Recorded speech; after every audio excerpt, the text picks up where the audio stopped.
एक गुरु के पास 3 विद्यार्थी शिक्षा ग्रहण कर रहे थे। गुरु ने उनकी परीक्षा लेनी चाहिए। तीनों को एक एक मुर्गा देकर कहा, जहां कोई न देखे वहां उसकी गर्दन तोड़कर ले आओ। तीनों शिष्य मुर्गा लेकर चले गए। पहला शिष्य जंगल में गया। उसने सोचा, यहाँ एकांत है, कौन देखता है, और फिर मुर्गे की गर्दन तोड़कर आश्रम वापस लौटा।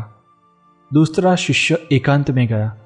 उसने सोचा, खुले में तो कोई पंछी देख सकता है, मैं गुफा में जाकर काम निपटा देता हूँ, वहाँ कोई नहीं देख सकेगा। वह गुफा में गया और एक झटके में मुर्गे की गर्दन तोड़कर आश्रम वापस लौट आया। तीसरा शिष्य बहुत दूर जंगल में अत्यंत निर्जन स्थान में पहुंचा। वह गहरी गुफा में गया जहां सघन अंधकार था।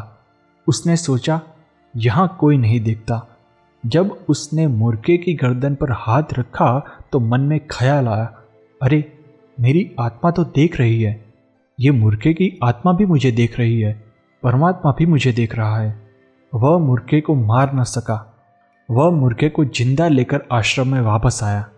जब तीनों शिष्य गुरु के सामने उपस्थित हुए तब गुरु ने पूछा, आप तीनों मुर्गे की गर्दन तोड़ कर आए? गुरुजी, ये काम तो बड़ा आसान था। पहले शिष्य ने गर्व से कहा, यह रही मुर्गे की गर्दन और यह रहा उसका धड़। मैंने जंगल में जाकर इसकी गर्दन मरोड़ दी, 2 मिनट का भी खेल नहीं था। दूसरा शिष्य बोला, गुरुजी, मैंने एकांत और निर्जन गुफा में जाकर खटक कर मुर्गे की गर्दन तोड़ दी। आपकी आज्ञा का मैंने अक्षरशः पालन किया है। तीसरा शिष्य बोला, गुरुदेव, मैं आपकी आज्ञा का पालन नहीं कर सका।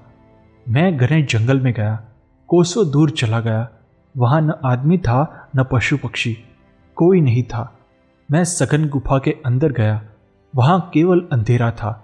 मैंने वहां मुर्गे को मारना चाहा और तत्काल मुझे ध्यान आया कि कोई नहीं देखता, पर मेरी स्वयं की आत्मा तो देखती है। मैंने हाथ में जिस जीव को पकड़ा है उसकी आत्मा तो मुझे देख रही है, और परमात्मा तो सर्वदर्शी है, वो तो मुझे हर वक्त हर पल देख रहा है। गुरुदेव, मैं लाचार हूं। इस मुर्गे को मैं जिंदा ही वापस लेकर लौट आया हूं। गुरुदेव गौरव भरी निगाह से अपने शिष्य को देखते रहे। दोस्तों, जिस व्यक्ति में यह प्रज्ञा जाग जाती है कि परमात्मा सर्वत्र है और हर पल उसे देख रहा है, तो वो कभी अनीति वाला कार्य कर ही नहीं सकता। ईश्वर की स्वीकृति बुद्धि और हृदय के 2 स्तर पर होती है। बुद्धि में तर्क होता है और हृदय में भावना। इन दोनों ही स्थितियों में व्यवहार संपूर्ण रूप से प्रभावित नहीं होता, लेकिन जब उसके अस्तित्व की अनुभूति हो जाती है तो समस्त संशय नष्ट हो जाता है और पूरा ही जीवन बदल जाता है।